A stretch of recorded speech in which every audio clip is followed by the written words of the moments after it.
ఈరోజు తూర్పు నియోజకవర్గం 21వ డివిజన్లో జనసేన బీజేపీ బలపరిచినటువంటి అభ్యర్థి గద్దె రామ్మోహన్ రావు గారు పాదయాత్ర జరుగుతూ ఉంది. ఈ పాదయాత్రలో స్వచ్ఛందంగా ప్రజలు, యువత పెద్ద ఎత్తున, జనసైనికులు, వీర మహిళలు పెద్ద ఎత్తున పాల్గొన్నారు. ఈ స్పందన చూస్తుంటే విజయోత్సవ ర్యాలీ లాగా అనిపిస్తూ ఉంది.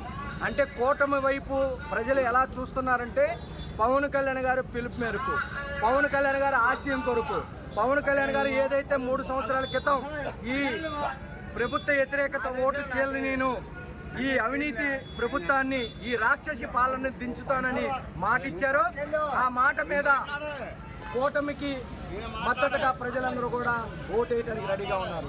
ఈ కృష్ణరంగ ప్రాంతంలో ఇక్కడ వంగవీటి మోహన్ రంగ గారంటే ఎనలేని అభిమానం.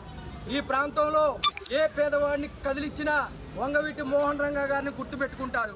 మరి అదేవిధంగా ఆ వంగవీటి మోహన్ రంగ గారిని పవన్ కళ్యాణ్ గారిలో చూసుకుంటూ, పవన్ కళ్యాణ్ గారు ఏ పిలిపించినా మేము ఆ పార్టీకి, ఆ కూటమికి ఓటేస్తామని ఇక్కడున్న జన సైనికులు కానీ ప్రజలు కానీ పెద్ద ఎత్తున చెప్పడం చాలా సంతోషంగా ఉంది.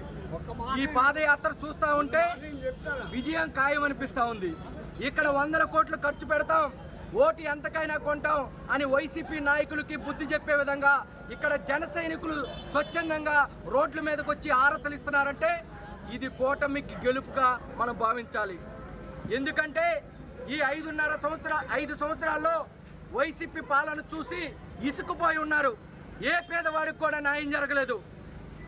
అట్టడుగు పేదవాడు ఈ 5 సంవత్సరాలుగా ఎన్ని ఇబ్బందులు పడుతున్నాడో, కడుపు నిండా భోజనం కూడా చేయలేని పరిస్థితుల్లో ఉన్నారు. కాబట్టి ఈ ప్రభుత్వాన్ని దించాలి.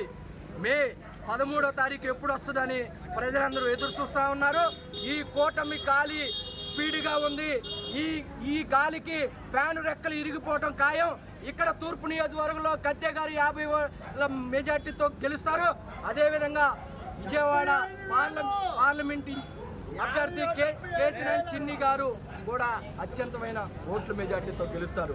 ఈ రెండు కూడా ఈ ఎన్టీఆర్ జిల్లాలో ఉన్న 7 నియోజకవర్గాలు, పార్లమెంటు నియోజకవర్గం కూటమి గెలుస్తుందని మనస్ఫూర్తిగా కోరుకుంటూ ఈరోజు మా డివిజన్ అధ్యక్షులు కిరణ్ బాబు గారు, అట్లాగే టీడీపీ అధ్యక్షులు నామేశ్వరరావు గారి ఆధ్వర్యంలో ఇంత జనం స్వచ్ఛందంగా వచ్చి యువత కూడా పెద్ద ఎత్తున పాల్గొన్నందుకు, అదేవిధంగా నాయుడు గారు ఈ డివిజన్లో, అట్లాగే గణేష్ గారు అందరూ కూడా ఈ పెద్ద ఎత్తున ఈ డివిజన్లో పాదయాత్రలో పాల్గొన్నందుకు అందరికీ మరొకసారి ధన్యవాదాలు తెలుపుకుంటూ సెలవు తీసుకుంటాం.